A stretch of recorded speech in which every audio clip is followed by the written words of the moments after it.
فہیم اور رکیم اس کے پیچھے پیچھے باہر گئے تھے۔ باہر وہ کچھ دور بنے ایک چھوٹے سے کمرے میں داخل ہوئی تھی۔ روم میں ایک طرف پڑے ہوئے سنگل بیڈ پر آئس بے خبر سو رہا تھا۔ اسی بیڈ پر سر رکھ کے ایک 9 عمر لڑکی بھی زمین پر بیٹھے بیٹھے سو رہی تھی۔ شاید اسے آئس کا خیال رکھنے کے لیے وہاں پر بٹھایا گیا تھا۔ ذاکرہ نے آگے بڑھ کر فوراً آئس کو گود میں اٹھایا تھا۔ آئس کا سرخ و سفید چہرہ اس وقت ہلکا ہلکا نیلا ہو رہا تھا اور بری طرح سے سوجا ہوا بھی لگ رہا تھا۔ شاید وہ سونے سے پہلے بہت دیر تک روتا رہا تھا۔ فہیم نے ذاکرہ سے جبڑ کر آئس کو چھینا تھا اور اسے گلے سے لگا کر غالب کے پاس ہی روم میں چلایا تھا۔ فہیم کی گود میں آئس کو دیتے عادی تیر کی تیزی سے اس کے پاس آیا تھا اور آئس کو اپنی گود میں لے کر سینے سے لگایا تھا۔ میرا بچہ، میرا آئس۔ عادی نے سوتے ہوئے آئس کے سر کے پشت پر ہاتھ لگاتے اسے ذرا سا آگے کیا تھا اور اس کا چہرہ دیکھنے لگا تھا جو اس وقت ہلکا ہلکا نیلا ہو رہا تھا۔ تبھی آئس نے ایک زوردار ہچکی لی تھی اور ساتھ اس کے جسم کو ہلکے ہلکے جھٹکے لگنے لگے تھے۔ اسے اس طرح سے عجیب انداز میں کانپتا ہوا دیکھ کر عادی پریشان ہو گیا تھا۔ یہ کیا ہو رہا ہے؟ یہ کیا ہو رہا ہے میرے بچے کو؟ کیا کیا تم لوگوں نے اس کے ساتھ؟ یہ اس کا چہرہ نیلا کیوں ہو رہا ہے؟ بولو۔ عادی دوبارہ افتخار کی طرف لپکتے ہوئے دھاڑا اٹھاتا۔ غالب نے تیزی سے افتخار کی گردن پکڑ لی تھی۔ بتا، کیا کیا ہے تم نے آئس کے ساتھ؟ بتا۔ غالب اس کی گردن دباتا ہوا گرج کر بولا تھا۔ میں نے کچھ نہیں کیا۔ یہ میری بیوی ڈپریشن کی مریضہ ہے۔ اس نے آئس کو اپنی نیند کی گولیاں کھلا دی تھی۔ افتخار بیچی بیچی آواز میں بولا تھا، جبکہ اسی وقت کمرے میں داخل ہوتی ذاکرہ افتخار کی بات سن کر ایک دم گھبرا گئی تھی۔ نہیں، میں نے بس 2 گولیاں دی تھی، وہ شور کو گھٹتے ہوئے جلدی سے بولی تھی، مگر افتخار کی بات سنتے عادی کا دماغ پک سے اٹھ گیا تھا اور غالب، فہیم، رقیب بھی چکرا کر آئے گئے تھے۔ او خدایا، تم نے اتنے سے بچے کو نیند کی گولیاں دے دی، وہ بھی ایک ڈپریشن کی مریضہ کی۔ تم انسان ہو یا جانور؟ اس لیے تم جیسے پتھر دل اور بے حس لوگوں کو اللہ نے اولاد کی نعمت سے محروم رکھا ہے، کیونکہ تم اس قابل ہی نہیں ہو۔ حکیم، اریسٹ کرو ان تینوں کو اور اچھی طرح ریمانڈ پڑھ لو۔ چھوڑنا نہیں ان کو۔ کڈنیپنگ اور ایک معصوم سال بھر کے بچے کو اللیگل طور پر خریدنے کے ساتھ ہی اٹیمپٹ ٹو مرڈر کا چارج بھی لگانا کمینوں پر، یہ بچنے نہیں چاہیے۔ فہیم زور سے ڈانٹتا ہوا بولا تھا اور آئس کو سینے سے لگائے عادی کے ساتھ ہی باہر کی طرف دوڑ گیا تھا، جبکہ حکیم غالب کو ساتھ لیے مدثر، افتخار اور ذاکرہ کو باہر موجود اپنے آدمی کے حوالے کرتا خود بھی عادی کے پیچھے بھاگا تھا۔ وہ دل نہ ہونے کے باوجود بھی وہ عارفہ کا ساتھ دینے کے لیے کھانے کی ٹیبل پر آ بیٹھی تھی۔ اس کا دل نہ جانے کیوں اتنا بے چین ہو رہا تھا، مگر پھر بھی وہ دل پر جبر کیے ہوئے عارفہ کی خاطر بیٹھ رہے تھے۔ کھانے کے دوران ہی شاہد اور نجمہ ابھی وقتاً فوقتاً ایک ایک ڈش اٹھا کر پیش کرتے رہے تھے، مگر میروسا کا دل اپنے پسند کی چیزیں دیکھ کر بھی کچھ کھانے کے لیے نہیں مان رہا تھا۔ جیسے تیسے کھانے سے فارغ ہو کر نجمہ اسے اور عارفہ کو لیے ہوئے اپنے روم میں چلی آئی تھی، جو عارفہ اور میروسا کے لیے سیٹ کیا گیا تھا۔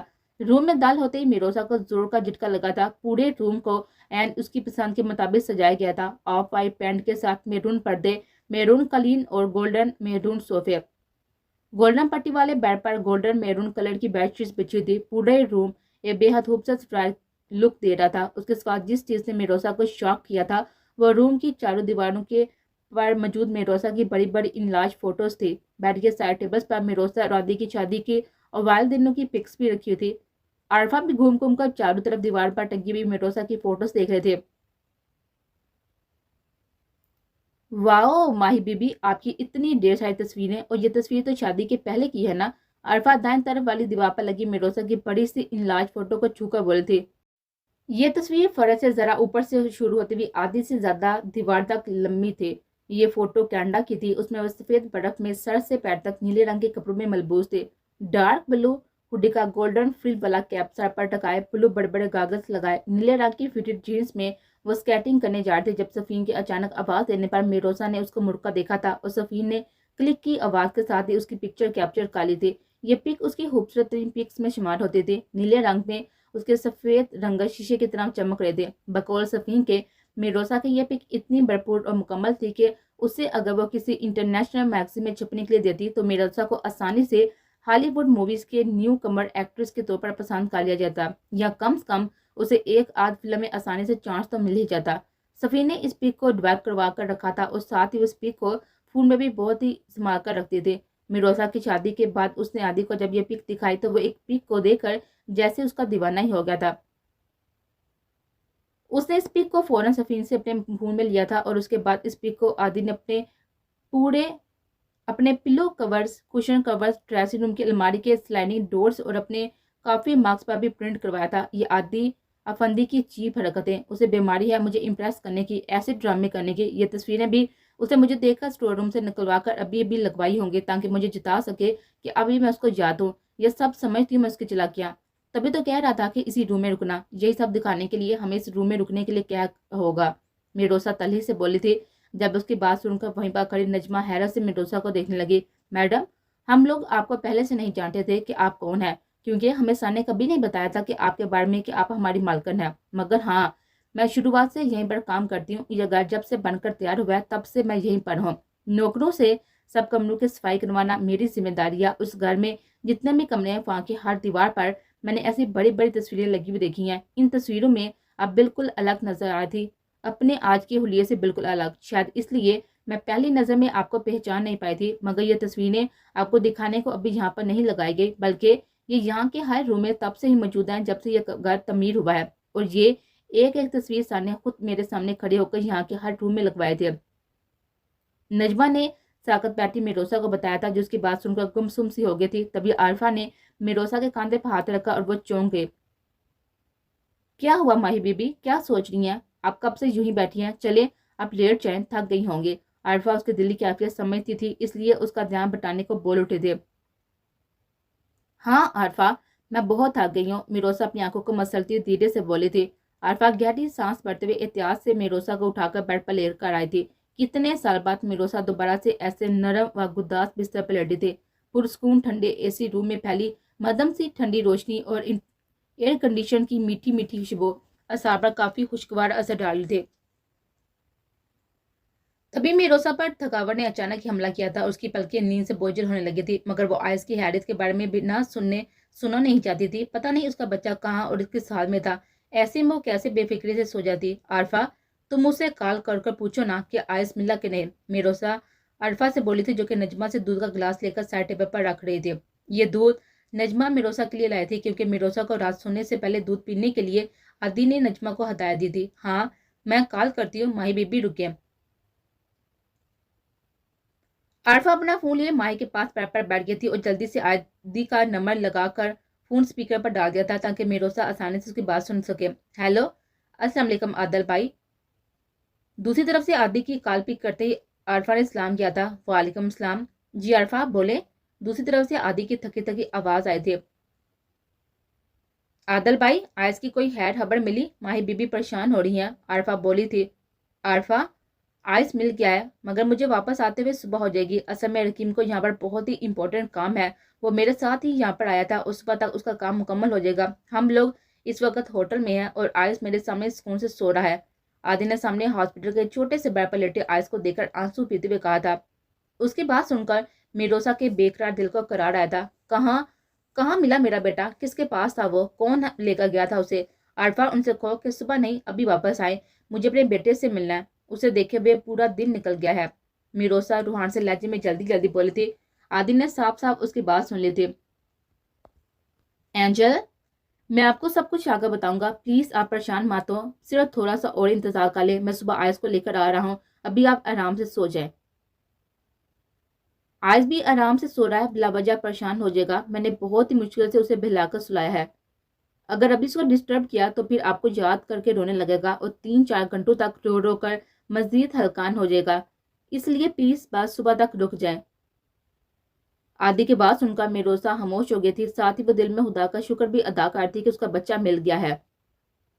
اوکے، میں ویٹ کر لوں گی، مگر صبح ہی آئس کو لے کر نکلیں، میروسا نے کہا تھا۔ اوکے، آپ آرام سے سو جائیں، اور ہاں، سونے سے پہلے دودھ ضرور پی لیجیے گا۔ عادی نے ہدایت دیتے ہی کال کاٹ دی تھی، اسے پتا تھا کہ دوسری طرف یہ بات سنتے میروسا یقیناً بڑک جائے گی۔ تبھی اس نے جلدی سے کال بند کر دی تھی اور اپنے سامنے لیٹے ننھے آئس کا ہاتھ پکڑ کر چوم لیا تھا، اس کے دوسرے ننھے سے ہاتھ میں ڈرپ لگی ہوئی تھی۔ عادی کی آنکھوں سے بے آواز آنسو بہہ نکلا تھا۔ میروسا کو تو اس نے بہلا دیا تھا، مگر خود کو کیسے سمجھاتا؟ اس کے سامنے لیٹے اس کے معصوم بچے کی حالت ٹھیک نہیں تھی، ابھی تک وہ خطرے سے باہر نہیں نکلا تھا، اس کے گردوں میں شدید قسم کا انفیکشن پھیل گیا تھا، اس دوائی نے 2-3 گھنٹے میں ہی آئس کو زبردست نقصان پہنچایا تھا۔ رکیم نے روحان کو کال کر کے آئس کی طبیعت کے بارے میں سب بتایا تھا اور اس کے ہی مشورے سے آئس کو ابتدائی ٹریٹمنٹ دیا جا رہا تھا۔ اس کی حالت سنبھلتے ہی عادی کو جلد سے جلد لاہور کے لیے نکلنا تھا اور روحان کے ہاسپٹل میں ہی آئس کو ایڈمٹ کروانا تھا۔ یہاں کے ڈاکٹرز نے آئس کی حالت سنبھلنے تک اسے 2-3 گھنٹوں کے لیے انتہائی نگہداشت میں رکھا ہوا تھا۔ اسے سانس لینے میں پریشانی ہو رہی تھی۔ عادی بھی بہت ہی ضد کر کے کچھ منٹ کے لیے ڈاکٹر سے پرمیشن لے کر ابھی اندر آیا تھا، جبکہ دوسری طرف عادی کے گھر میں موجود عرفان نے کال بند کرتے شرارت سے مسکراتے ہوئے دودھ کا گلاس میروسا کے ہاتھ میں تھمایا تھا۔ سونے سے پہلے دودھ ضرور پی لیجیے گا، میروسا کے سامنے دودھ کا گلاس لہراتے عرفان نے شوہی سے بولی تھی۔ تبھی میروسا نے ایک شکایتی نظر عرفا پر ڈالی اور دودھ کا گلاس سر پر رکھتی کمفرٹر اوڑھ کر سونے کے لیے لیٹ گئی۔ اسے اپنے آج کی حیرت مل گئی تھی، اس لیے اب وہ سکون سے سو سکتی تھی، اور یہی ہوا تھا۔ تھوڑی دیر میں وہ دنیا و مافیا سے بے خبر ہو کر نیند کی وادی میں کھو گئے تھے۔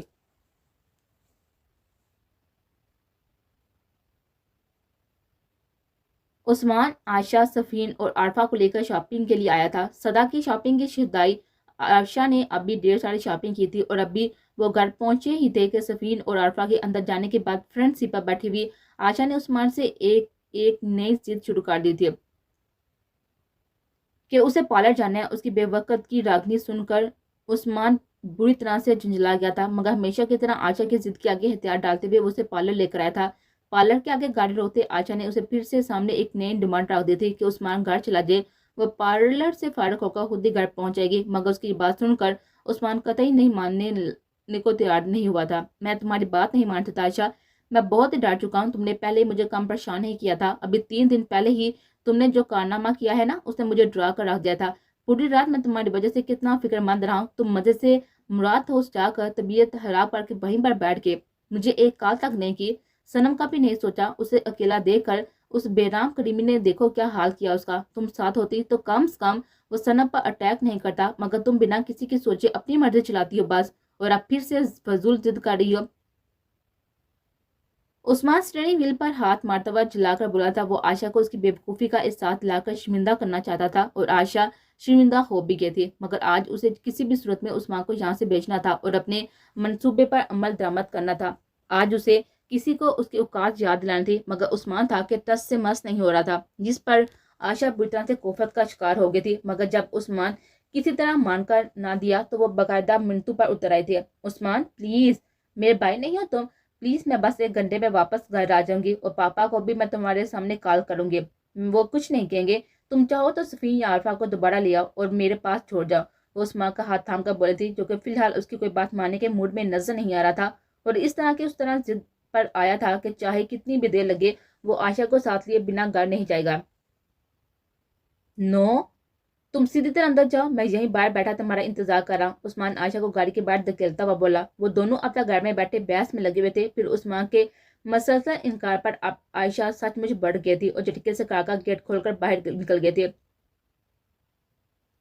وہ تن فن کرتی سامنے پارلر کا بڑا سا گیٹ کھول کر اندر چلی گئی تھی، مگر پارلر میں داخل ہوتے اس کی آنکھیں خوشی سے چمک اٹھی تھی۔ انٹرنس گیٹ کے سامنے لمبے سے کارڈور کے پار پارلر کا پچھلا گیٹ تھا، جو کہ دوسرے روڈ پر کھل رہا تھا۔ شیشے کے گیٹ کے پار آتی جاتی گاڑیاں دور سے بھی صاف نظر آ رہی تھی، اور کچھ کسٹمرز بھی آنے جانے کے لیے وہ گیٹ استعمال کر رہے تھے۔ بائے بائے عثمان، اب تم آرام سے باہر بیٹھ کے میرا ویٹ کرتے رہو، میں چلی اس فہم درانی کو موت کا مزہ چکھانے۔ عائشہ طنزیہ مسکراتے ہوئے اپنے فون پر کوئی نمبر ڈائل کرتی دوسرے گیٹ سے باہر نکلتے چلی گئی تھی۔ عائشہ، مجھے نمبر مل گیا ہے اور تم کہاں پر آ گئے ہو؟ نہ خود آئے ہو اور نہ وہ تمہاری رشتہ دار۔ میں اس فہم درانی کو کال کرنے لگی ہوں، آج اس کا قصہ تمام کرنا ہے مجھے، تاکہ پھر اس حالب شاہ سے بھی نمٹا جائے۔ عائشہ پارلر سے نکل کر روڈ کے دوسری طرف بنے بڑے سے پبلک پارک میں چلی آئی تھی اور فون کان سے لگائے ٹہلتے ہوئے عاشر سے بات کرنے لگی تھی۔ ہاں تو کیا کرتی، لوکیشن چینج اس لیے کرنی پڑی کہ عثمان مان کر نہیں دے رہا تھا، اب میں اس کے سامنے ہوتے ہوئے تو اتنی دیر کے لیے کہیں اور جا نہیں سکتی تھی نا، میں نے اسے 1 گھنٹے کا ٹائم دیا۔ اچھا اب لیکچر مت دو، عثمان کی بات ہم بہنیں نہیں ٹالتے، وہ ہمارے لیے بھائیوں سے بھی بڑھ کر ہے۔ ہاں ہاں، جہاں میں ہوں یہ پارکنگ ایریا کے قریب کا حصہ ہے، اس وقت بالکل خالی پڑا ہے، یہاں پر سارا کام آسانی سے ہو جائے گا بنا ڈسٹربنس کے، باقی تم دیکھ لینا، پولیس والے ہو، تمہارے پولیس میں ہونے کا کچھ تو فائدہ ہو، اب جلدی سب کو لے کر آؤ۔ ہاں میں پچھلی والی سائڈ پر ہوں۔ اوکے 5 منٹ، مطلب 5 منٹ۔ عائشہ نے عاشر کی کال ڈراپ کرتے تیز سے فہم کا نمبر ملایا تھا اور اسے 1 گھنٹے سے پہلے اپنا کام نپٹانا تھا۔ فہم کا نمبر بھی اسے ابھی بھی عائشہ نے دیا تھا، اسی نمبر سے فہم نے شاکر کے پکڑے جانے کے بعد عاشر کو دھمکانے کے لیے کال کی تھی، اور بعد میں عاشر نے شاکر کو واپس بھیجنے کے مطالبے ساتھ ہی فہم کو اس کا نمبر بھی متعدد بار کال کیے تھے۔ فہم نے شاکر کو اب تک رہا نہیں کیا تھا، بلکہ اپنے فلیٹ پر ڈبل تنہا پر ملازم رکھ لیا تھا، جہاں پر اب وہ مزے سے رہ رہا تھا۔ دوسری طرف کچھ بیلز کے بعد ایک کال پک کر لی گئی تھی. اب عائشہ بھی فہیم کے اسی نمبر پر کال کر رہی تھی. ہیلو. کال لگتے ہی 2 بیلز کے بعد کال پک کر لی گئی تھی. دوسری طرف سے فہیم کی ہنستی مسکراتی ہوئی آواز آئی تھی. فہیم، میں عائشہ بول رہی ہوں. عائشہ دھیرے سے بولتی. او تیری خیر. کیا؟ عائشہ عائشہ میری جان، آپ نے مجھے کال کیا؟ او میرے خدایا، آج مجھے میری شیرنی نے کال کی ہے. حالی مجھے ذرا چٹکی کاٹ، میں ذرا خواب دیکھ رہا ہوں یا حقیقتاً میری جان مجھ سے بات کر رہی ہے. فہیم کی حیران سی بات پر وہ جی بڑھ کر بدمزہ ہوئی تھی. لسن فہیم، میں تم سے ملنا چاہتی ہوں، ابھی اسی وقت. عائشہ اس کا چھچوڑا پر نظر انداز کرتی سنجیدگی سے بولتی اور نظریں سامنے سے آتے ان 6 لوگوں پر ٹکا دیتی جو تیزی سے اس کی طرف آ رہے تھے. کوئک سروس عاشر، ویل ڈن. وہ دل میں عائشہ کو داد دیتے بولتی. زہے نصیب، میری جان نے مجھے یاد فرمایا. اس سے زیادہ اس حدم کی خوش نصیبی اور کیا ہو سکتی ہے. سر کے بال چل کر آؤں گا میری شیرنی، بتائیں کہاں آنا ہے. فہیم عائشہ کے ذرا سے التفافات پر پاگل ہی اٹھا تھا. میں تمہیں ایڈریس واٹس اپ کرتی ہوں، جلدی آ جاؤ 10 منٹ کے اندر. عائشہ کے کہتے ہوئے کال کاٹ دی تھی اور فہیم کو میسج کرنے لگے تھے. چی چی چی چی چی. فہیم درانی، مجھ سے ملنے کی خوشی میں تم اتنے پاگل ہو گئے کہ تم نے یہ بھی نہیں سوچا کہ میرے پاس تمہارا پرسنل نمبر کیسے آیا، اور تو اور تم نے یہ بھی نہیں سوچا کہ اچانک میں تم پر اتنی مہربان کیسی ہوگی. افسوس تم اپنی موت کو اپنی زندگی سمجھ بیٹھی ہو.